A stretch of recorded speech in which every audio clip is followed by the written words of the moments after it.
আমার জারি যাত্রা কলসা জৈট্য মৈট্য বাবার দরবার খাজার দরবার আর গাজার দরবার আর বাউল ফাউল এরা যাইয়ে যে এমন এমন বানানো শুরু করছে।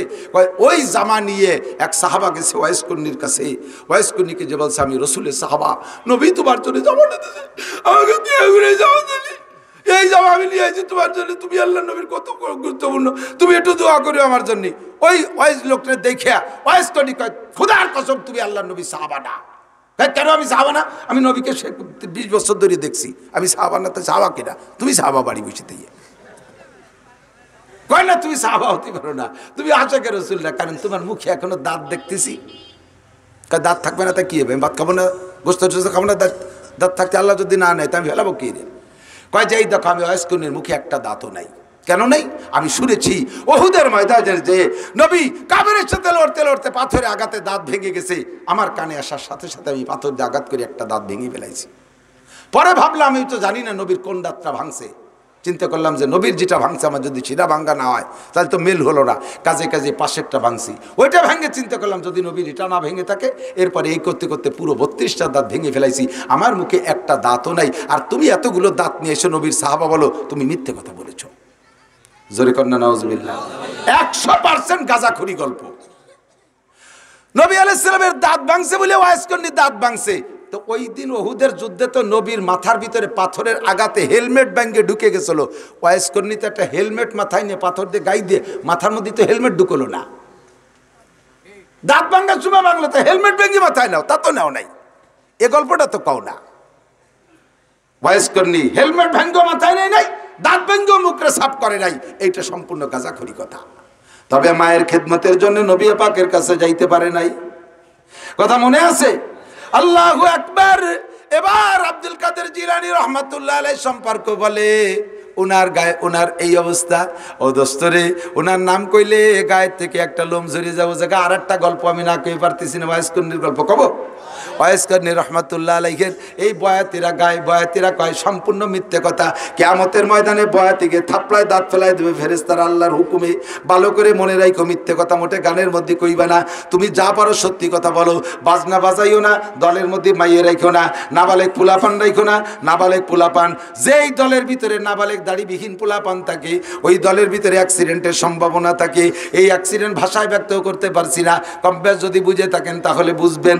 অ্যাক্সিডেন্টের সম্ভাবনা থাকে, দাড়িবিহীন পোলাপান বড়দের সাথে এই গানের দলের মধ্যে হওয়া কবিরা গুনাহ হারাম, কবিরা গুনাহ এই দলের মধ্যে থাকা হারাম।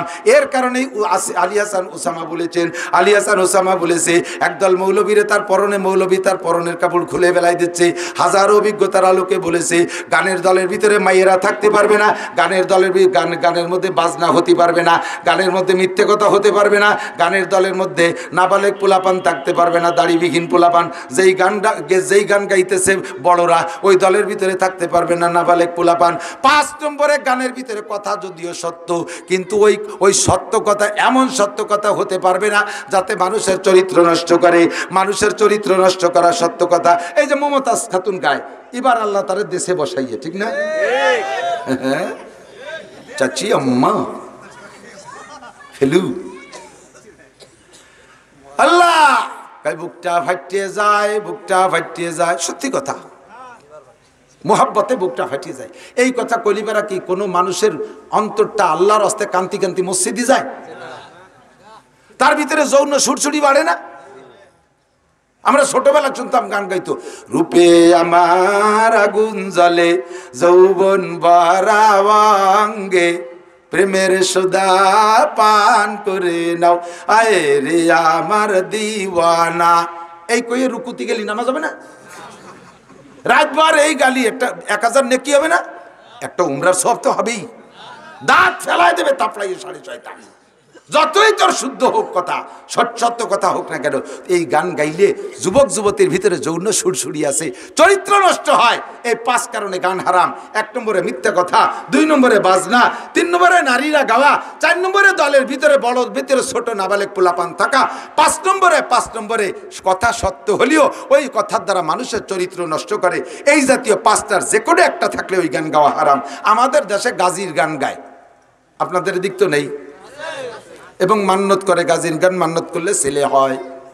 সুবহানাল্লাহ। গাজীর গান মান্নত করলে পিএস ভালো হয়, ইরি ধানের মধ্যে শিল পড়ে না।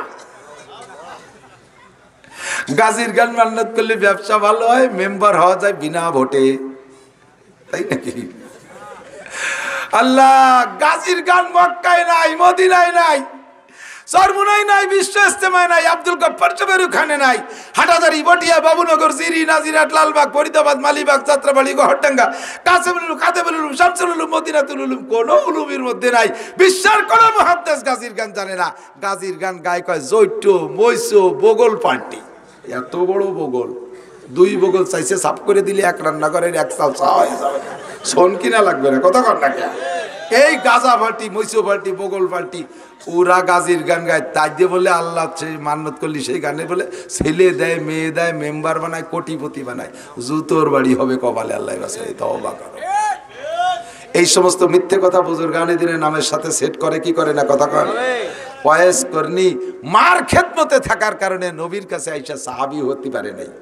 না দেখলে সাহাবী হবে না। দূরের থেকে নবীরে কলেমা পড়ছে নবীর জামানায়, কিন্তু নবীকে দেখে নাই কোনোদিন, সাহাবী হতে পারবে না।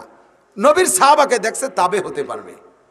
তো এত বড় সম্মান আব্দুলকে ওয়াইস করনি ছেড়ে দিয়েছেন মার খেদমতে। এই ওয়াইস করনি বয়াতিকে ওয়াজ আর কি, বয়াতিকে ওয়াজ, এই ওয়াইস করনি নবীর বাড়ির পাশে বিলালের বাড়ি আইসা জিজ্ঞেস করছে, বিলাল তোমার মুখ বেজার কা? কয়া হায়াত নাই, হায়াত কমে গেছে, আর মাত্র 7 দিন আছে। খান হুজুর খান। হযরত বিলাল ওয়াইস করনিরে রুটি খাতি দিয়েছে, রুটি খাইয়া এরপরে কয় যে লেখো তোমার হায়াত কয়দিন আছে? কয় 7 দিন। আমি ডাইন পাশে ফুটা একটা দিয়ে দিলাম, কত হলো? 70। এখন থেকে তোমার হায়াত 70 বছর। ওয়াইস করনি হযরত বিলালের বাড়ি আইসা রুটি খাইয়া তার বয়স 7 থেকে 70 বানাই দিয়ে গেছে। পাশের বাড়ি মুহাম্মদুর রাসূলুল্লাহ, আল্লাহর নবীর বাড়ি, নবীকে দেখে সাহাবী হয়ে গেল না, অথচ বিলালের বাড়িতে রুটি খেয়ে চলে গেল। এই গাঁজাখড়ি গল্প গানের মধ্যে গায়। কতক্ষণ আছে না নাই? আছে, শুনছেন না আপনারা? আমি হয়তো সম্পূর্ণ বিস্তারিত কইতে পারি, আমি বিষয়বস্তু বলে ফেলাইছি। তাজা মিথ্যে কথা। এক কোনায় দাঁড়ায় পড়বা, তাই বলে ইমাম সাহেবের সামনে দাঁড়ায় যাবা না, সামনের কাতারে দাঁড়ায় যাবা না। ইমাম সাহেব মেম্বারে বসা আছে, আর উনি গোলগালে যে আল্লাহু আকবার, তুমি নামাজ দাঁড়ায় কথা কইছে, ফজরের নামাজ পড়তে পারি নেই। তোমার মতো এরকম মুসল্লি বারান্দার এক কোনায় দাঁড়ায় নামাজ পড়িয়ে আসবা, ওই 2 রাকাত পড়িয়েছে বসবা, নইলে কোনো কি বলা হয় তাহিয়াতুল ওযুও নাই। ইমাম মেম্বারে বসার পরে তাহিয়াতুল ওযুও নাই, তাহিয়াতুল মসজিদও নাই, কোনো নামাজ নাই, এমনকি কবলাল জুমাও নাই। ইমাম সাহেব পড়া মেম্বারে বসে গেছে, সব নামাজ বন্ধ, কথাও বলতে পারবেন না। আল্লাহু আকবার। ইজা সাইদা ইমামুকুল মেম্বারা ফালা সালাতা ওয়ালা কালাম। ইমাম সাহেব মেম্বারে বসার পরে তাহিয়াতুল ওযু হবে না। গোসল করছে বেলা 11টার সময়, আর জুমার আজানের পরে যে মসজিদে তাহিয়াতুল ওযু পড়ে, তাহিয়াতুল ওযু রক্ত নাই। তাহিয়াতুল ওযু রক্ত হলো ওযুর পানি গায়ে থাকতে থাকতে। কয় হুজুর তাহলে শীতকালে তাহিয়াতুল ওযু পড়াই হবে না, কারণ আত একখান 2 সেন্ডে মুছে ফিরে আর একখান 2, পানি তো থাকতেই দেই না। কয় পানি থাকার অর্থ হলো মুসার না মুসা না, পানি থাকার অর্থ হলো ওযু বানানোর পরে যদি আমি গামছাতে মুছে না ফেলি, স্বাভাবিকভাবে পানি কতক্ষণ থাকে অতক্ষণের ভিতরে পড়লে হবে। তাইতে আপনি মোছেন আর না মোছেন, কথা কি বোঝা গেছে? যদি না মুছে ফেলি তাহলে পানি কতক্ষণ থাকতো, অতক্ষণের ভিতরে পড়ার নাম হলো তাহিয়াতুল ওযু রক্ত। বিলালে হাবশি বলেন, হুজুর ওযু বানানোর পরে আমি তাহিয়াতুল ওযু কখনো ছাড়ি না। ঘোষণা দেওয়ার পরে পাশে জিবরাইল আলাইহিস সালাম মাথায় হাত দিয়ে বলে, নবী আলাইহিস সালামের, ইয়া রাসূলুল্লাহ সাদাকা বিলাল, আপনার বিলাল সত্য কথা বলেছে। ওই বিলালের নামাজের বড় নিশা, মনে আছে? নিশাতে চলে আইছি, বিলালের নামাজের বড় নিশা। আপনার বিলাল তাহিয়াতুল ওযুর জন্য ওযু বানাইয়া ওযুর স্থান থেকে যায় নামাজ পর্যন্ত হাইটা যায়। যে রাস্তাটুক ওযুর স্থান থেকে যায় নামাজ পর্যন্ত হেঁটে যায়, ওই রাস্তাটুক যেন জান্নাতি রাস্তা। কাজেই বিলাল হাঁটে জমিনের উপর দিয়ে, ওইটুক জান্নাতের রাস্তা গণ্য করে আমরা জান্নাতের মধ্যে তার কলমের আওয়াজ শুনতে পাই। প্রত্যেক কাজের নিশা হয়ে গেলে দোস্ত, নামাজের নিশা, কোরআন তিলাওয়াতের নিশা, জিকিরের নিশা আছে না? এই নিশার গাজার নিশা, এবার নিশা এক। নিশাগ্রস্ত যারা, নিশাখোর যারা, তাদেরকে আল্লাহ তাআলা মরণের সময় কলেমা নসিব করে না। তাই বলে নামাজের নেশাওয়ালা না, রোজার নেশাওয়ালা না, পর্দার নেশাওয়ালা না, জিকিরের নেশাওয়ালা না, তিলাওয়াতের নেশাওয়ালা না, এই নেশাওয়ালাদের মরণের সময় কলেমা নসিব হয়। আমার ভালো করে মনে আছে, পরবর্তীতে আমি শুনেছি, একজনকে দেখেছি, আর একজনেরটা শুনেছি। হাফেজ জি হুজুর রহমাতুল্লাহ আলাইহিকে আমি দেখেছি। আমি তখন মাদ্রাসায় শুরু হয়েছি, মাদ্রাসায় পড়ি, ছোট্ট মক্তবে। আমার গোপালগঞ্জে হাফেজ জি হুজুর রহমাতুল্লাহ আলাইহি রাজনীতি মিটিং করতে আসছিলেন। হযরতের বয়ান তখন ক্লিয়ার না, বোঝা যায় না। ফজলুল হক আমিনী রহমাতুল্লাহ আলাইহি উনি হুজুরের বয়ান তর্জমা করতেন, বাংলারে আবার তর্জমা করতেন। হুজুর যা বলছে আর কেউ বোঝে না, ওইটা ফজলুল হক আমিনী সাহেব রহমাতুল্লাহ আলাইহি আবার দোবাসীর মতো বর্ণনা করে শোনাই দিতেন। মাঝে মাঝে এই যে বয়ান করেন বর্তমানে জুনায়েদ আল হাবিবি সাহেব দামাত বরকাতুহুল আলিয়া, হযরতের মুখে থেকে আমি হুজুরের বয়ানের দোবাস শুনেছি। আল্লাহু আকবার। হাফেজ জি হুজুর রাহমাতুল্লাহ আলাইহিকে আমি যতবার দেখেছি, কমপক্ষে 20 বার দেখেছি, প্রত্যেকবার এই ডান হাতের এই আঙ্গুলটাকে এমন করা অবস্থায় দেখেছি। আমি শুনেছি হযরতের ইন্তেকালের পরেও সব আঙ্গুল, হাত পা সব সোজা হয়ে গেছে, ডান হাতের আঙ্গুলটা এরকম মুট করা আছে। আশহাদু আল্লাহ ইলাহা, পড়েন না কেন? আশহাদু আল্লাহ ইলাহা ইল্লাল্লাহ, সাক্ষী দেয় শাহাদত আঙ্গুল দিয়ে নামাজের মধ্যে আল্লাহ ছাড়া আর কোনো মাবুদ না। আপনাকে নেমে রওয়া যাবে না। সব দিন কি সাইদি সাইদি কোয়া লাগে যে একটু জোরে কন, জায়গায় জায়গায় একটু জোরে করলি আমাকে ব্যাটারিতে চার্জ হয়। আল্লাহ ছাড়া আর কোনো মাবুদ আছে? তাই আমি নামাজের মধ্যে এই জায়গায় আর একটা মশলা এসে গেল রে, হয়ে যাব। নামাজের ভিতরে আত্মায়াতিতে আঙ্গুল উঠোই না, এই আঙ্গুল উঠানোর মশলা শুনে নেন। আঙ্গুল উঠানো মুস্তাহাব, না উঠলে সগিরে কবিরে কিচ্ছু নাই। নামাজের এর যাররা পরিমাণ ক্ষতি নাই, কিন্তু উঠাইলে নিয়ম মতো উঠাইতে হবে, অনিয়ম উঠলে আবার গুনাহ আছে। একটু থামিয়ে গেলেন নাকি? আর শিখবেন না? বলবো তাহলে নিয়ম মতো সুন্নতি আঙ্গুল কিভাবে উঠাতে হবে? যখন আশহাদু আল্লাহ কবেন তখন এই বুড়ো আঙ্গুলির মাথা আর এই মাঝের বড় আঙ্গুলির মাথা এক জায়গা, এই ছোট দূরে মুট করে ফেলবেন। আশহাদু আল্লাহ ইলাহা পর্যন্ত উঠাবেন, ইল্লাল্লাহ কই নামাবেন। বৈঠকের শেষ পর্যন্ত, প্রথম বৈঠক হলে তৃতীয় রেখাতে দাঁড়ানোর আগ পর্যন্ত মুঠ এইরকম করে আঙ্গুল এরকম রাখতে হবে। শেষ বৈঠক হলে সালাম ফিরানো পর্যন্ত মুঠা এরকম করে আঙ্গুল এরকম রাখতে হবে। আশহাদু আল্লাহ ইলাহা ইল্লাল্লাহ টান করে দিয়েছেন, ওই নেই। আঙ্গুল উঠাইয়া আঙ্গুলে পরে সবকটায় সোজা হারিয়ে দিয়েছেন। কতটা উঠতে গেছে কিনা? এই পারিস তো উঠেস কে? একজন জীবনেও নামাজ পড়ে না, মসজিদে গেছে 2-4 দিন যা শুরু হয়েছে, এখন ও তো নিজে নামাজ জানে না, পাশায় লিখে নামাজ দেহে দেহে চোখের আড়ে আড়ে নকল করে নামাজ পড়ে। এ যাওয়ারে ও যাওয়ারে একটু দেহে দেহে পড়ে, আবার বুঝতে দেয় না, বাড়ি চালাক মাতুব্বার যদি পারে না যে তাকে বুঝতে দেয় না, খুব সতর্কতার সাথে দেয়। আর ফাঁসের জন্য এটা আঙ্গুল উঠেছে, তো মনে হচ্ছে যে আজকে কোনো মাসি টাসি পড়ছে নাকি, তাই খেদালো, মশা উড়েছে। দেয় যে পরে পিরাই 2-1 জনে এরকম করে, তখন বলছে যে এটা নামাজের কিছু হবে। আর কোন আঙ্গুল যে এই কোনা কাটিয়ে দেখতে গেলি, নকল করতে গেলি, কি পুরো নকল করা যায় নাকি? একটা হতে আর একটা হয়ে যায়, তখন ওর মনে নেই যে কোন আঙ্গুল উঠেছে। হ্যাঁ, সব কয়টার এক গুল্লি দিচ্ছে, যেটা একটা হবে তো। তোমার আঙ্গুল উঠাতে কই নেই, আঙ্গুল উঠাইলে সুন্নতি তরিকা মনে আছেন? একটু উঠাই দেখান তো।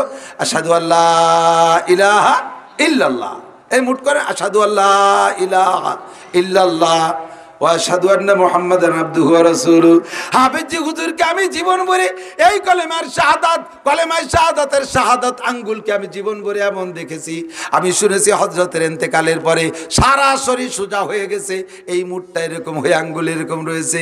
পরবর্তীতে আমার নানি জান রহমাতুল্লাহ আলাইহা, আমার নানি জানকে আমি দেখেছি, উনিও সবসময় আঙ্গুলটা এরকম রাখতেন।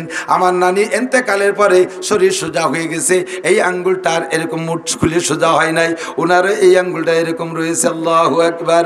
আশহাদু আল্লা ইলাহা ইল্লাল্লাহ। আল্লাহু আকবার। এ দোস্ত সাবধান থাকবা, সাবধান থাকবা। মানুষ যখন কি বলা হয় জান্নাত ওই 3 ব্যক্তির জন্য হারাম, 3 ব্যক্তির জন্য জান্নাত হারাম। কয় ব্যক্তি? 1 নম্বরে মুদমিনুল খামার, নিশাখোর, হারাম খোর, নিশাখোর যারা, তাদের মরণের সময় কলেমা নসিব হবে না।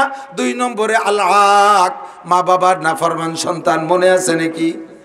মা বাবার নাফরমান সন্তান। মা বাবার কথা শুনে না, আব্বা আমার সাথে বেয়াদবি করে, আব্বা আমার বিচার করে, আব্বা আমারে ধমক দেয়, আব্বা আমারে টাকা দেয় না, আব্বা আমারে আব্বা মা কয় না, আব্বা আমার খোঁজ খবর নেয় না, আব্বা আমার সাথে মাসের পর মাস কথা বলে না। এইরকম নাশেদার বেয়াদব উশৃঙ্খল সন্তান যারা আছো, ভালো করে মনে রাখো, ওরে আব্বা আমার দোয়া যেমন তাড়াতাড়ি কবুল হয়, আব্বা আমার বদ্দোয়া এরকম কবুল হয়। একে চশমে জাদান গাফেল আজা শাহনা বাসি শায়াদ কেনে গা কুনা দা গাহনা বাসি শায়াদ কেনে গা কুনা দা গাহনা বাসি। আব্বার সামনে শ্বশুরি হাত ধরে আব্বা আব্বা কইতে যাইতেছো, বলতে বলতে যাইতেছো, আর মনে মনে আব্বারে হিট দিচ্ছ, তোরে বাপ কবো না, দেখ আব্বার অভাব নাই আমার। এক আব্বাই পড়ান না বললি বিয়ে আরো 3টে করে শ্বশুর বানাবো সাইড দিয়ে, সাইড দিয়ে আব্বা কব, তোর উত্তরে আব্বা কব না। আরে ওই সাইড আব্বা জীবন বইরে অজু বানাইয়া গোসল কইরা কাবার মধ্যে পড়ে সিজদা দিলেও তোর জন্য দোয়া করবে, সেই দোয়া কবুল হতেও পারে নাও হতে পারে। আর তোর এই জন্মদাতা বাপ পায়খানার মধ্যে দাঁড়ায় যদি বলে আল্লাহ আল্লাহ, মুখ দে না কই অন্তর থেকে যদি কয় আল্লাহ দেখো আমার সাথে কে বিয়াদবি করে, আরে রাস্তায় যাবি তো ট্রাকের তলে পড়ে ডুলে শেষ হয়ে যাবি। এই বাপের দোয়া কবুল হয়, ওই বাপের দোয়া কবুল হয় না হওয়া নিয়ে সন্দেহ আছে। আরে এই মায়ের দোয়া কবুল হয়, তোর ওই শাউরি মায়ের দোয়া কবুল হতেও পারে নাও হইতে পারে। কাজে আব্বা আমার অন্তরে কষ্ট দিস না। আল্লাহ মা বাবার না ফরমান সন্তান, টাকা এনে আব্বার কাছে দিবি। আব্বারা এখন যারা বুড়ো হয়ে গেছে 80-90 বছরে বয়সী, ওনারা যখন ইনকাম করতে পারতেন তখন ওনাদের আমলে 1000 টাকার নোট ছিল না, ঠিক না? 1000 টাকার নোট হয়েছে তো সেদিন কে, শেখ হাসিনা আসার পরে, এই তাও এই যে এই কাতারে আসার পরে আর কি। তো 10 সাল না 8 সালে যেন 1000 টাকার নোটের জন্ম হয়েছে। 9 সাল যাজ্ঞ সালটা ক্ষতি পারলি তোর সগিরে কবি হচ্ছে না আমাকে। বারাল তোমার আমার আব্বা যখন কামাই করতেন তখন 1000 টাকার নোট ছিল না, সর্বোচ্চ 500 টাকার নোট ছিল। তুমি যখন 1 লক্ষ টাকা কামাই করে নিয়ে একটা বান্ডিল নিয়ে আব্বার কাছে যদি আব্বা আলহামদুলিল্লাহ আল্লাহ ব্যবসায় 1 লাখ টাকা দিছে, এই জন্য আপনি একটু ধৈর্য বরকত দিয়ে দেন। আব্বার হাতে দিলে আব্বা এই 1000 টাকার নোট দেখে চোখ বলে ওরে বাবা হাসি নিয়ে কত বড় টাকা বানাইছে, এই কইয়ে দেখে টাকা রে বান্ডিল খুলে একটু নাড়াচাড়া করে আর খুশি হয়, মিটমিটে হাসে। লাস্টে পুরো টাকাই তোমার হাতে ধরে দেয়, বাবা এ টাকা কাজে লাগানোর বয়স আমার নাই, আমার এখন সময় শেষ, তোমার টাকা তুমিই কাজে লাগাও, তবে আমি কি 1000 টাকা রাখবো? তুমি বলবো আব্বা বান্ডিল তো খুচরো হয়ে যাবে না, আপনারা কি আমি আলাদা 1000 টাকা দেবো? আব্বা এবার পোলা বানাবো না, আমি এনতে নেব, এরকম কয়, আমি এই জায়গাতে আচ্ছা তা ঠিক আছে রাখেন। আব্বা 1000 টাকা রাখে তোমার 99,000 টাকা দিয়ে সেই টাকা কাজে লাগাও। টাকা যেখানে লাগাবা ওই জায়গায় টাকার গাছ হবে, লক্ষ লক্ষ কোটি কোটি টাকা হবে। আব্বার হাতের বরকত তোমার টাকার মধ্যে ঢুকছে। আর আব্বা রাতে দিলে 1000 টাকা রাখে দেয় নাকি? এই যে আব্বারে না কইয়ে আব্বা শ্বশুর আব্বারে আব্বা আব্বা আব্বা আব্বা জিকির করতে আব্বা আমার টাকাটা বরকত দিয়ে দেন। শ্বশুর নাড়াচাড়া রে কয় বাবা আমার 25,000 টাকা লাগবে, ডলি কলেজে পড়ে, ওরে দিতে হবে, তুমি 75,000 টাকা। থ্যাংক ইউ আব্বা, থ্যাংক ইউ। হ্যাঁ শালিরে 25,000 টাকা দিয়ে দিচ্ছে, বাস থ্যাংক ইউ। 75,000 টাকা লাগাবি, ও টাকা কারুরই সম্পত্তির মতো মাটির তলে যাবে, ও উঠে কথা বলবে না, ও টাকা উঠে কথা বলবে না। স্যালো মেশিন কিন লাগাবি, স্যালো মেশিন পুচ্ছিস ব্লকের জন্য, ফক ফক করে গ্যাস বেরিয়ে পানি বেরিয়ে না। দিছি কোহে তুলে গাই বুঝিয়ে বেড়াই গিয়ে এবার কিরম ঠেক 100 সত্যি, 100 সত্যি। আর এই তো স্যালো মেশিন, যাতে হাত দিবি তাই মাটির তলে যাবে। আব্বা মারে না দেখায় যদি ফাঁকিবাজি করিস। আল্লাহু আকবার। আল-আক, 3 জনের জন্য জান্নাত হারাম। এখান থেকে আমার কথা আছে, বাকি শেষেরটা বলে যাই। অদায়ুস আল্লাযী ইউকিরু ফি আহলিহিল খুবুস, দায়ুস বলা হয় বেহায়া, বেশরম। আরো ক্লিয়ার বাংলায় বললি ভালোই বলা যায় বেশ্যা। সুবহানাল্লাহ, বেশ্যা। ওই দায়ুস যে তার পরিবারের ভিতরে বেপর্দা নিজে তৈরি করে। আল্লাযী ইউকিরু ফি আহলিহিল খুবুস, পরিবারের ভিতরে বেপর্দা প্রতিষ্ঠিত করে ইচ্ছাকৃতভাবে। ছেলে কলেজে পড়ে, বিয়ে করছে, আমাদের বয়ান শুনছে যে বউ ছোট ভাই বড় ভাইদেরকে দেখানো যায় না, ভাবিকে দেখতে পারবে না ভাইরা, দেওর ভাসুররা ভাবিকে দেখতে পারবে না। কলেজে পড়ে সরমুনার হুজুরের ভক্ত অথবা মুফতি আব্দুল গফফার সাহেব হুজুরের ভক্ত, আব্দুল কাইম সাহেব হুজুরের সাথে সম্পর্ক রাখে, আমাদের সাথে ভালোবাসা, আমাদের কাছ থেকে শুনে হুজুর জি পাক্কা প্রতিজ্ঞা, বাড়ি আমার বউরে জীবনে কোনোদিন আমার ভাইদেরকে দেখতে দেব না। বাস এই বউয়ের বাড়ি নিয়ে আসছে। এখন ছোট ভাইরা তো উকি ঝুঁকি মারতেছে। বড় বাবিরে দেখলাম, মেজি বাবিরে দেখলাম, সাজি বাবির কথা শুনছি একেবারে প্রিয়াঙ্কা চোপড়ার মতো। আল্লাহ কিরম, ওরে আল্লাহ কিরম, কোন বাবিদের এই উকি ঝুঁকি মারতেছে। দেখতে না পারি তারা ফতফত করে রাগে রাগে ঘুরে বেড়াচ্ছে। বাপের সাথে কথা, আমাকে জুতো এড়িয়ে দাও, থাকবো না এ ঘরে।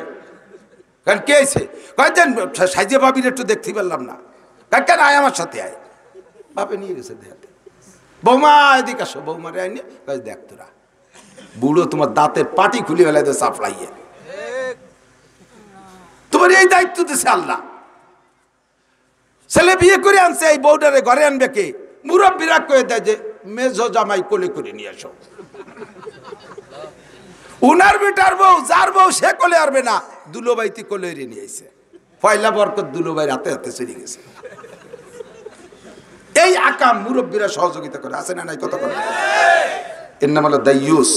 নামাজ পড়ো, জিকির করো, বিশ্ববিদ্যালয় মাইয়ে দিয়া মসজিদে বসে জিকির করো, আর কেন মারো সুবহানাল্লাহ। একজনের নাহে লাগিয়ে সে চিতে কয় ওরে আল্লাহ, সুবহানাল্লাহ, নাহে লাগিয়ে কয় ওরে আল্লাহ, নাক ভেঙে গেছে। ছোটবেলায় গল্প শুনতাম, বাংলাদেশের হাজিরাতে যে বাই রোডে যেত, বাংলাদেশের টুকু আইটেই যেত, ইন্ডিয়া পার হওয়ার পরে ওরা একটু বাস টাস বানাইছে, এই সাধারণ রাস্তা। তো বাংলাদেশি হাজি সাহেব কায়দা মতো ধাড়ুস দুরুস শেখ হাজি আল্লাহ যাইতেছে হজে, ইন্ডিয়া যাইয়ে বাসে উঠছে। বাসে উঠে তো সিট নেই, তা বাসে উঠে সিট নেই। এক সাধু উনারে দেখে, সাধু সিটি বসা, ইন্ডিয়ান সাধু। তো উনারে বলতেছে যে দাদা কোথায় যাবেন? কয় যে আমি পবিত্র স্থান মক্কায় যাব। হিন্দুরা যদিও হিন্দু, তবে মুসলমানদের ধর্মীয় প্রতিষ্ঠানগুলোকে অনেক হিন্দু খুব শ্রদ্ধা করে, মক্কা মদিনারে তারা খুব শ্রদ্ধা করে। তো বলছে ভগবান, ভগবান আপনাকে এত সম্মান করেছে, আপনাকে ভগবান মক্কায় ডেকে নিচ্ছে। আমি তো অসুস্থ, না হলে আমি দাঁড়িয়ে আপনাকে ছিট দিতাম, তা আপনি আমার কোলেই বসুন। ইন্ডিয়ানরা এইভাবে বলে, আপনি আমার কোলেই বসুন। তে এই মোটা দামড়া দুমড়ো 150 কেজি ওজনের হাজি রে বসাইছে কোলের পা। আর রাস্তাতে না ভালো রাস্তা হয়েছে, আগে কত ভালো রাস্তা ছিল, ভাঙ্গা খাড়ি কুয়ো গর্ত মর্ত। বাসে যাইয়ে ধুম দিয়ে পড়ে, আর হাজি সাহেব ওই কোলের পর যাইবারে তলে ডমুটা আছে। তা হাজি সাহেবের তো নিচে ফোমের মতো মনে আছে, তোষক বাবু, উনি খুশিতে জিকির করে, শকর আদায় করে, ইল্লাল্লাহ হক মক্কায় যাই। উনি খুশিতে জিকির করে ইল্লাল্লাহ হক মক্কায় যাই। আর ঠাউর তলের ব্যথায় কয় হরি কৃষ্ণ কষ্ট পাই। জিকির দুইজনই করে। হাজি সাহেব কয় ইল্লাল্লাহ হক মক্কায় যাই, ও তলের থেকে কয় হরি কৃষ্ণ কষ্ট পাই। কয় যেটা তার বছর আমি উঠে দাঁড়াই, কষ্ট পালে জিকির করা যায় না। মসজিদে বসে জিকির করো, লা ইলাহা ইল্লাল্লাহ কই কেন মারো? আর একজনের নাক ভাঙ্গে যায়। মাইয়েটা তোমার পার্কে, জামাইটা তোমার আর এক জায়গায়, আরে তোমার বউটা আর এক জায়গায়। এই দাইয়ুসি স্বভাব বাদ দাও। পরিবারের ভিতরে যারা দাইয়ুসি, যারা বেপর্দা প্রতিষ্ঠিত করে, তাদেরকে শরিয়াতে বলে দাইয়ুস। আল্লাহ নবী বলেন না দাইয়ুসুল্লাযী ইউকিরু ফি আলিল খুবুজ। তুমি যদি কাবা ঘরের মধ্যে যাইয়া মরো, তোমার বাড়ি বউ বাচ্চা বেপর্দায় রেখে গেছো, তুমি ইচ্ছাকৃতভাবে ও জায়গাও তোমার মরণের সময় কলেমা নসিব হবে না। সবে রাত সবে কদরে যদি মারো, তবুও কলেমা নসিব না হওয়ার সম্ভাবনা। আরে রমজান মাসে যদি মারো, তবুও তোমার কলেমা নসিব না হওয়ার সম্ভাবনা, কারণ তুমি পরিবারের ভিতরে বেপর্দা প্রতিষ্ঠিত করেছো। পর্দা বড় দামি জিনিস। আল্লাহর নবী বলেন লিল ঈমানে বিদুয়া সাবুনা শুবা, ঈমানের 77টা শাখা আছে। জোরে বলেন কয়টা? 77টা শাখা আছে। ফাআফজালুহা, 1 নম্বর শাখা হলো কাউলু লা ইলাহা ইল্লাল্লাহ। ঈমানের 77 শাখার 1 নম্বর মূল মেরুদণ্ড হলো লা ইলাহা ইল্লাল্লাহ। এরপরে হুজুর বলেন ওয়াল হায়াউস, কি বলে ইমাতাতুল আযানি তরিক।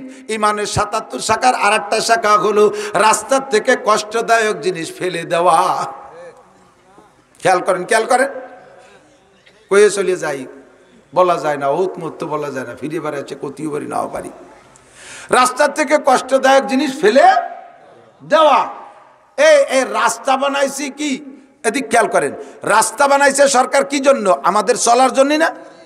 পায়ে হাঁটবো, ভ্যান চালাবো, সাইকেল চালাবো, মোটর সাইকেল চালাবো, নসিমন করিমন যত আবিষ্কার হবে চাকাওয়ালা সবাই রাস্তায় দিয়ে চলবে সেই জন্যই না? নাকি ফসল নিয়ে কইলেন গম নাড়া, ধান নাড়া, কলই নাড়া, এই মলনমালা, এই জন্য কি রাস্তা বানাইছে? সারা বাংলাদেশ জুড়িয়ে এই ফসল রাস্তায় নেয় কি নেয় না? এমন ভাবে কলই গাদি দেশে ব্যানালা, আগে তো পায়ে চালাতো, সে সময় তো পারতই না, এখন এই যে মোটরে চালায় না ভ্যান, সে মোটরও যাইয়া কোলের মধ্যে দলা বলা হইয়া খ্যাট খ্যাট খ্যাট খ্যাট শব্দ হতেছে, ব্যানে কাকা নামিয়ে ঠেলা দপারি উঠতেছিল, কোনো মতো সম্ভব না। এই হতে হতে চেন ছিঁড়ে গেছে, কন্ত কিরম লাগে। এই কলই রাস্তাতে খালের মধ্যে ফেলাই দিয়া ইমানের অঙ্গ, এই কলই রাস্তায় থাকবে না, ফেলাই দিবা রাস্তার থেকে, ফসল সব খালের মধ্যে ফেলে। তোর ফসল নেওয়ার জন্য রাস্তা বানাইছি নি হাসিনিয়া, লাখ লাখ কোটি কোটি টাকা দিয়ে রাস্তা বানাইছে, তুমি কলই নাড়বা সেই জন্যে। রাস্তার উপরে অর্ধেক জুড়ে বালি গাদি দিয়ে ধুয়ে ব্যবসা করতেছে, একদল আছে না নাই? ইট গাদি দিয়ে ধুয়ে ব্যবসা করতেছে, তোমার এই জন্য রাস্তা বানায়নি। ওই জায়গায় সে দুটো গাড়ি ক্রসিং করার সময় একটা গাড়ি বালির মধ্যে ঢুকে গেছে, ইটের সাথে লাগাই দিয়ে তার নাক মুখ ভেঙে তার 1.5 লাখ টাকার ক্ষয়ক্ষতি। এই ইট সব লাত হইয়ে খালের মধ্যে ফেলাই দিয়া, এটা ইমানের একটা অঙ্গ। শুধু খেয়াল রাখবেন যেন কাজিয়ে লেগে না যায়, আপনাকে দেখতে কাজিয়ে খুব লাগে। ওয়াল হায়াউ শুবাতুম মিনাল ঈমান, ৭৭ শাখার আরেকটা শাখা হলো লজ্জা। বলেন, লজ্জা ইমানের অঙ্গ। ইজা ফাতাকাল হায়া ফাফাল মাশিতা, নবী পাক বলেন লজ্জা থাকতে যা খুশি করা যায় না, যখন তোমার লজ্জা চলে যায় তখন তুমি যা খুশি করতে পারো। যার লজ্জা আছে তার ঈমান আছে, কথা বলেন, যার লজ্জা আছে তার ঈমান আছে। আবারও সেই কথার দিকে চলে যাই, আরে নিশা সব নিশা একরকম না, লজ্জাও সব লজ্জা একরকম না। একজনের তিলাওয়াতের নিশা আর একজনের গাঁজা খাওয়ার নিশা, দুই নিশা কি এক নিশা? একজনের লজ্জা দুইজনেরই লজ্জা আছে। একজনের লজ্জা খালি মাথায় বাইরে বেরোতে পারে না, মহিলা মুখ মাথা খুলে পুরুষের সামনে যাইতে পারে না, ওর লজ্জা হয় মুখ খুলে পরের সামনে যাইতে। আর এক শ্রেণীর মহিলা আছে বোরকা পরতে লজ্জা করে, ওরও লজ্জা আছে কিন্তু ওর লজ্জা গাঁজা খাওয়া লজ্জা। কয় যে হুজুর আমার ঈমান আছে। কিভাবে ঈমান আছে? আমার লজ্জা আছে। আর আপনি বলছেন যার লজ্জা আছে তার ঈমান আছে। তোমার কি লজ্জা আছে? আমার বোরকা পরতে লজ্জা হয়, বোরকা পরতে এই লজ্জা আছে ওনার, তাতে বলে ওনার ঈমান আছে। আল্লাহ হেফাজত করে, বলেন আমিন। 2 নম্বরটা তিন ব্যক্তির জন্য জান্নাত হারাম, মনে আছে তো? 2 নম্বর হলো কি? আল-হক, মা বাবার নাফরমান সন্তান। এ যুবক মনে রাখ, ওয়াইস করনি রহমাতুল্লাহ আলাইহি মায়ের খেদমতের কারণে, মনে আছে? মায়ের খেদমতের কারণে নবী পাকের কাছে সাহাবা হওয়ার সৌভাগ্য নিতে পারে নাই।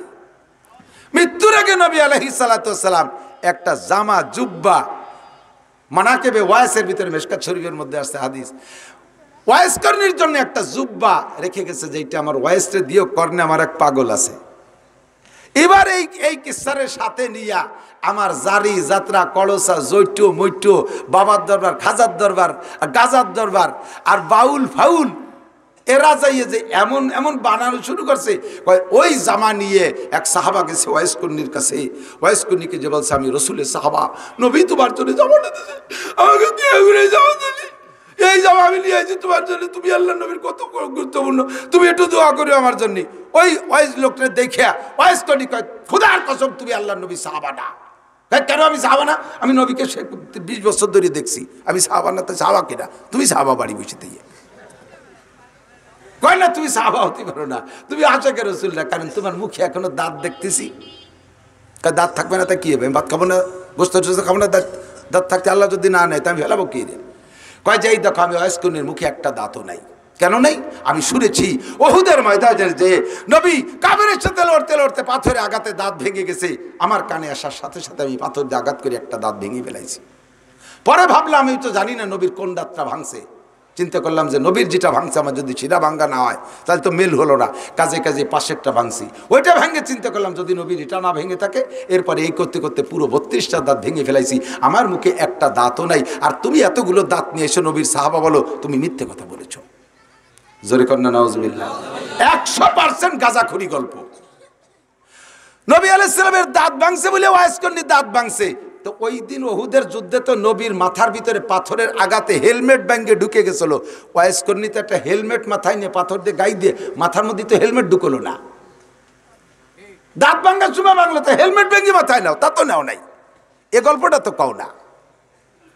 ওয়াইস কর্ণী হেলমেট ভাঙ্গো মাথায় নেই নাই, দাঁত ভাঙ্গো মুখরে সাফ করে নাই, এইটা সম্পূর্ণ গাঁজাখড়ি কথা। তবে মায়ের খেদমতের জন্য নবী পাকের কাছে যাইতে পারে নাই, কথা মনে আছে? আল্লাহু আকবার। এবার আব্দুল কাদের জিলানী রহমাতুল্লাহ আলাইহি সম্পর্ক বলে, ওনার গায়ে ওনার এই অবস্থা, ও দোস্তরে ওনার নাম কইলে গায়ের থেকে একটা লোম ঝরে যাবো। জায়গা আর একটা গল্প আমি না কই পারতেছি না, ওয়াইস কর্ণীর গল্প কব। ওয়াইস কর্ণী রহমাতুল্লাহ আলাইহির এই বয়াতিরা গায়ে, বয়াতিরা কয় সম্পূর্ণ মিথ্যে কথা। কিয়ামতের ময়দানে বয়াতিকে থাপড়ায় দাঁত ফেলায় দেবে ফেরেশতারা আল্লাহর হুকুমে। ভালো করে মনে রাখো, মিথ্যে কথা মোটে গানের মধ্যে কইবা না। তুমি যা পারো সত্যি কথা বলো। বাজনা বাজাইও না, দলের মধ্যে মাইয়ে রাখো না, নাবালেক পোলাপান রাখো না। নাবালেক পোলাপান, যেই দলের ভিতরে নাবালেক দাড়িবিহীন পোলাপান থাকে, ওই দলের ভিতরে অ্যাক্সিডেন্টের সম্ভাবনা থাকে। এই অ্যাক্সিডেন্ট ভাষায় ব্যক্ত করতে পারছি না, কম বেশ যদি বুঝে থাকেন তাহলে বুঝবেন। অ্যাক্সিডেন্টের সম্ভাবনা থাকে। দাড়িবিহীন পোলাপান বড়দের সাথে এই গানের দলের মধ্যে হওয়া কবিরা গুনাহ হারাম, কবিরা গুনাহ এই দলের মধ্যে থাকা হারাম। এর কারণেই আলী হাসান ওসামা বলেছেন, আলী হাসান ওসামা বলেছে, একদল মৌলবীরে তার পরনে, মৌলবী তার পরনের কাপড় খুলে বেলায় দিচ্ছে। হাজারো অভিজ্ঞতার আলোকে বলেছে, গানের দলের ভিতরে মাইয়েরা থাকতে পারবে না, গানের দলের গানের মধ্যে বাজনা হতে পারবে না, গানের মধ্যে মিথ্যে কথা হতে পারবে না, গানের দলের মধ্যে নাবালেক পোলাপান থাকতে পারবে না, দাড়িবিহীন পোলাপান। যেই গান গাইতেছে বড়রা, ওই দলের ভিতরে থাকতে পারবে না নাবালেক পোলাপান। 5 নম্বরে, গানের ভিতরে কথা যদিও সত্য, কিন্তু ওই সত্য কথা এমন সত্য কথা হতে পারবে না যাতে মানুষের চরিত্র নষ্ট করে। মানুষের চরিত্র নষ্ট করা সত্য কথা। এই যে মমতাজ খাতুন গায়, এবার আল্লাহ তার দেশে বসাইয়ে, ঠিক না? চাচি আম্মা ফেলু আল্লাহ বুকটা ফাটিয়ে যায়, বুকটা ফাটিয়ে যায়। সত্যি কথা, মোহাব্বতে বুকটা ফাটিয়ে যায়। এই কথা কলিবেরা কি কোনো মানুষের অন্তরটা আল্লাহর হস্তে কান্তি কান্তি মসজিদে যায়? তার ভিতরে যৌন সুরসুরি বাড়ে না? আমরা ছোটবেলা শুনতাম গান গাইতো, রূপে আমার আগুন জ্বলে যৌবন বারাঙ্গে, প্রেমের সুদা পান করে নাও আয় রে আমার দিওয়ানা। এই কইয়ে রুকুতি গেলি নামাজ হবে না? রাতবার এই গালি একটা 1000 নেকি হবে না? একটা উমরার সব তো হবেই। দাঁত ফেলায় দেবে তাপড়াইয়ে 6.5। যতই তোর শুদ্ধ হোক কথা, সত্য কথা হোক না কেন, এই গান গাইলে যুবক যুবতীর ভিতরে যৌন সুরসুরি আছে, চরিত্র নষ্ট হয়। এই 5 কারণে গান হারাম। 1 নম্বরে মিথ্যা কথা, 2 নম্বরে বাজনা, 3 নম্বরে নারীরা গাওয়া, 4 নম্বরে দলের ভিতরে বড় ভিতরে ছোট নাবালেক পোলাপান থাকা, 5 নম্বরে কথা সত্য হলেও ওই কথার দ্বারা মানুষের চরিত্র নষ্ট করে। এই জাতীয় 5টার যে কোনো একটা থাকলে ওই গান গাওয়া হারাম। আমাদের দেশে গাজীর গান গায়, আপনাদের দিক তো নেই, এবং মান্নত করে গাজীর গান মান্নত করলে ছেলে হয়। সুবহানাল্লাহ। গাজীর গান মান্নত করলে পিএস ভালো হয়, ইরি ধানের মধ্যে শিল পড়ে না। গাজীর গান মান্নত করলে ব্যবসা ভালো হয়, মেম্বার হওয়া যায় বিনা ভোটে, তাই নাকি? আল্লাহ, গাজীর গান মক্কায় নাই, মদিনায় নাই, সরমুনাই নাই, বিশ্ব ইস্তেমায় নাই, আব্দুল গফফার চৌধুরী খানে নাই, হাটাজারি, বটিয়া, বাবুনগর, জিরি, নাজিরাট, লালবাগ, ফরিদাবাদ, মালিবাগ, যাত্রাবাড়ি, গহরডাঙ্গা, কাসেমুল উলুম, কাতেবুল উলুম, শামসুল উলুম, মদিনাতুল উলুম, কোন উলুমের মধ্যে নাই। বিশ্বের কোন মুহাদ্দিস গাজীর গান জানে না। গাজীর গান গায় কয় জৈট, মৈসো, বগল পার্টি। এত বড় বগল, 2 বগল চাইছে সাফ করে দিলে 1 রান্নাঘরের 1 চাল চা হয়ে যাবে। শোন কিনা লাগবে না, কথা কর না কে? এই গাজা পার্টি, মৈসো পার্টি, বগল পার্টি, ওরা গাজীর গান গায়। তাই দিয়ে বলে আল্লাহ সেই মান্নত করলি সেই গানে বলে ছেলে দেয়, মেয়ে দেয়, মেম্বার বানায়, কোটিপতি বানায়, জুতোর বাড়ি হবে কপালে। আল্লাহ কাছে তওবা করো। এই সমস্ত মিথ্যে কথা বুজুর্গানে দিনের নামের সাথে সেট করে কি করে না, কথা কর। ওয়াইস কর্ণী মার খেদমতে থাকার কারণে নবীর কাছে আইসা সাহাবী হতে পারে নাই। না দেখলে সাহাবী হবে না। দূরের থেকে নবীরে কলেমা পড়ছে নবীর জামানায়, কিন্তু নবীকে দেখে নাই কোনোদিন, সাহাবী হতে পারবে না। নবীর সাহাবাকে দেখছে, তাবে হতে পারবে। তো এত বড় সম্মান আব্দুলকে ওয়াইস কর্ণী ছেড়ে দিয়েছেন মার খেদমতে। এই ওয়াইস কর্ণী বয়াতি গিয়ে ওয়াজ আর কি, বয়াতি গিয়ে ওয়াজ। এই ওয়াজ করনি নবীর বাড়ির পাশে বিলালের বাড়ি আইসা জিজ্ঞেস করছে, বিলাল তোমার মুখ বেজার কা? কয় হায়াত নাই, হায়াত কমে গেছে, আর মাত্র 7 দিন আছে। খান হুজুর খান। হযরত বিলাল ওয়াজ করনিরে রুটি খাতি দিয়েছে, রুটি খাইয়া এরপরে কয় যে লেখো তোমার হায়াত কয়দিন আছে? কয় 7 দিন। আমি ডাইন পাশে ফুটা একটা দিয়ে দিলাম, কত হলো? 70। এখন থেকে তোমার হায়াত 70 বছর। ওয়াজ করনি হযরত বিলালের বাড়ি আইসা রুটি খাইয়া তার বয়স 7 থেকে 70 বানাই দিয়ে গেছে। পাশের বাড়ি মুহাম্মদুর রাসূলুল্লাহ, আল্লাহর নবীর বাড়ি, নবীকে দেখে সাহাবী হয়ে গেল না, অথচ বিলালের বাড়িতে রুটি খেয়ে চলে গেল। এই গাঁজাখড়ি গল্প গানের মধ্যে গায়। কতক্ষণ আছে না নাই? আছে, শুনছেন না আপনারা? আমি হয়তো সম্পূর্ণ বিস্তারিত কইতে পারি, আমি বিষয়বস্তু বলে ফেলাইছি, তাজা মিথ্যে কথা, ঠিক কিনা? হযরত মুআবিয়া রাদিয়াল্লাহু তাআলা আনহু, মুআবিয়া রাদিয়াল্লাহু তাআলা, সাহাবাদের নাম শুনলে একটু বলেন রাদিয়াল্লাহু তাআলা আনহু। বিলকুল কোনো কিলোকাল করবে না, কাতেবে ওহী। মদিনায় যাওয়ার পর, রসুল মদিনায় যাওয়ার পরে হযরত মুআবিয়া মুসলমান হয়েছে। এই হযরত মুআবিয়া শিক্ষিত যুবক ছিলেন, হুজুরের সাথে ওহী লিখতেন। একটানা 30 বছর তাহাজ্জুদের নামাজ ছোটে নাই। একটানা 30 বছর তাহাজ্জুদের নামাজ ছোটে নাই। একদিন তাহাজ্জুদ ছুটে গেছে, এই যে কান্না কানছে, দিনের বেলা কানতে কানতে রুমাইল মুড়ি দিয়ে অন্য সাহাবাদের সামনে মসজিদে আসছে ওক্তীয় নামাজ পড়তে, রুমাইল মুড়ি দিয়ে মুখ কেউ দেখায়নি লজ্জাতে যে তাহাজ্জুদ ছুটে গেছে। আমাকে ফরজ নামাজ ছুটে যায়, জুমর নামাজও ছুটে যায়, এরপরে বুক ফুলাইয়ে নাচতে নাচতে আসে। তুই জুমর নামাজ পড়ি না? কয় না, আজকে 1.5 বিঘে পেঁয়াজ লাগাইছি। গেছে একদিন জুমো গেছে, তাতে কি পেঁয়াজ লাগাই থুয়েছি, বুক ফাটাই ফেলাই দেবে মমতাজ রে দিলা থইয়ে। দুনিয়া কামাই করতে যাইয়া বুক ফুলাই হাঁটো নামাজ ছাড়িয়ে দিয়া। হযরত মুআবিয়া তাহাজ্জুদের নামাজ ছুটে গেছে, দিন ভরে কাঁদছে, কাঁদতে কাঁদতে যায় নামাজ ভিজে গেছে, নিচে কাদা কাদা হয়ে গেছে। কি জন্যে যায় নামাজ আছে? এই তাহাজ্জুদ ছুটলো গত রাত্রে ঈশার নামাজের পরে একটু টাইম বেশি ধরে, একটু বেশি টাইম এই কোরআন শরীফ তিলাওয়াত এবং একটু জরুরি মিটিং ছিল, ওই করতে করতে রাত বেড়ে গেছে। বেশি রাত্রে ঘুমাইছি বিদায় তাহাজ্জুদের সময় উঠতে পারি নাই। এই জন্যে এই তাহাজ্জুদ ছুটে যাওয়ার জন্য কানছে, ধুমসা কান্দা, দিন ভরিয়ে কানছে। আজকে থেকে প্রতিজ্ঞা করছে, জীবনে যত বড় জরুরি কাজ আসুক না কেন, যত বড় জরুরি কাজ আসুক, সব ঈশার আগে সারবো। আমি ঈশার নামাজের পরে আর সজাগ থাকবো না, বিছানায় চট করে শুয়ে পড়বো, যাতে আমি ফজরের নামাজ এবং তাহাজ্জুদের নামাজ ঠিক মতো পড়তে পারি। এই প্রতিজ্ঞা করছে।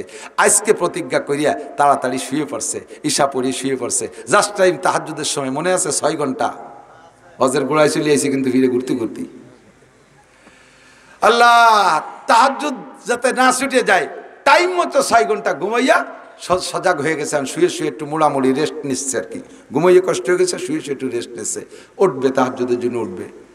এই ঘুম ভেঙে গেছে, ইতিমধ্যে কে যেন মাথায় এসে এরকম নাড়াচাড়া দিচ্ছে, পাত্তালে সুরসুরি দিচ্ছে। উনি মনে করছে যে গতকাল তাহাজ্জুদ ছুটছে, কান্নাকাটি করছে, আমার স্ত্রী মনে এগুলো করতেছে। তাদের যেন স্ত্রী জায়গা মতো শোয়া, এই মাথায় আবার কেটা যেন এরকম সুরসুরি দিচ্ছে। একরা হুজুর আমি ইবলিস, আমি ইবলিস। তো তোর তো কেটা কে আছে, মাথা নাড়া দিস কে? কয় যে তাহাজ্জুদ পড়বেন না? কয় যে পড়ি না পড়িস না আমার ব্যাপার, তো তুই ডাকিস কে? তোর কাজ তো ঠেসে ঠেসে আরো ঘুমাই দিবি, উঠতে দিবি না, তো তুই ডাকিস কে? কয় যে হুজুর সে পরে কবানি চেষ্টা করে ছুটে গেলি পরে আর এক বিপদে পড়বানি, তাড়াতাড়ি পড়েন পরে কই। কয় না তুই না করলে আমি পড়বো না। তোর এই তাহাজ্জুদে উঠোনের মধ্যে কোনো ক্রিমিনালি আছে? কয় তা না লিখা পড়বো না। কয় যে হুজুর চাইতে আর এক বিপদে পড়ে যাওয়া নিয়ে, তা আপনি বড় বিপদে ফেলাই দিলেন। ঠিক আছে বলতেছি, ওই গত রাত্রে তাহাজ্জুদ যে পড়েন না, আমার আসল ডিউটি যেটা, আপনার তাহাজ্জুদ পড়তেই দেবো না, এটা হলো আমার মূল দায়িত্ব। এটা হলো গতকালকে পালন করছি। আর আজকে ডেকে দিছি কেন? গতকালকে আপনারা তাহাজ্জুদ পড়তে না দেওয়ার কারণে আমার যে লস হয়ে গেছে, আমি আর কি দিয়ে ক্ষতিপূরণ করবো তা বুঝে উঠতে পারতেছি না। আপনি এক রাত তাহাজ্জুদ ছোটার কারণে সারাদিন যে পরিমাণ কাঁদছেন, সারাদিন যে পরিমাণ কাঁদছেন, তাতে 30 বছর লাগাতার তাহাজ্জুদ পড়েও আল্লাহ পাকের কাছে ওই কান্নার কারণে যে মর্যাদায় পৌঁছাইছেন, 30 বছর তাহাজ্জুদ পড়ে ওই মর্যাদায় যাইতে পারতেন না। তাতে আপনার এই এক রাত তাহাজ্জুদ ছুটোই দিয়ে কি যে প্রমোশন আপনারা করাই দিছি, আমি যে চরম লস হয়ে গেছে। এই জন্য আমি নিয়ত করছি যে আর কোনো জায়গা যাই না যাই, ডেলি রাত্রি এসে আপনার তাহাজ্জুদের জন্য ডেকে দেবো, ওঠেন তাড়াতাড়ি ওঠেন। হুজুর কয় শয়তান, ইন্নাহু লাকুম আদুব্বুম মুবিন। আল্লাহ পাক তো খালি খালি বলে নাই শয়তান তোমাদের প্রকাশ্য পরোক্ষ প্রত্যক্ষ শত্রু। কথা বলেন ঠিক না? ইবাদত কইয়া আমাদেরকে গুনাহ করাই দেবে, ইবাদতের মধ্যে লস করাই দেবে। ওই সেটাকে উঠাই দেবে। বুজুর্গ একজন এরম ডাকে উঠাই দিয়েছে তারে, ওঠেন হুজুর। তারপরে হুজুর উঠছে, কয় কিরা তুই? কয় হুজুর আমি ইবলিস। এর ডাইরেক্ট পরিচয় দিয়েছে, হুজুর আমি আজে বাজে কেউ না, এর বংশীয়, আমি নিজেই ইবলিস। তো তুই আমার ডাইস কে? হুজুর তাহাজ্জুদ পড়বেন না, মসজিদে যাবেন না? কয় উঠি না, উঠেছি না আমার ব্যাপার, তুই ডাইস কে? কয় যে না আসি, আমার তো বিপদের শেষ নাই, আমার তো কিয়ামতে কপাল পড়ছে, আপনাকে মতো বুজুর্গানের দিনের সাথে একটু খাই খেদমত করে যদি জান্নাতে যাইতে পারি। তাকে হুজুর অজু করবেন না গোসল করবেন? হুজুর কয় কেতাই দিয়ে তোর দরকার কি? কয় যে পানিটা একটু আমি জোগাড় করে দিতাম। কয় যে না তোর দাম পানি আনবো না, তুই শেষে পানির মধ্যে কি পেশাব টেশাব করে দিস নাকি নষ্ট ফষ্ট তোর? কয় হুজুর আপনার চোখের সামনে আপনি যে পানি বলবেন সে আল্লাহর কি ওর মধ্যে উল্টো পাল্টা হবো না। হুজুর কয় যে তো গোসল অজু করলি অত, গোসল যখন পানি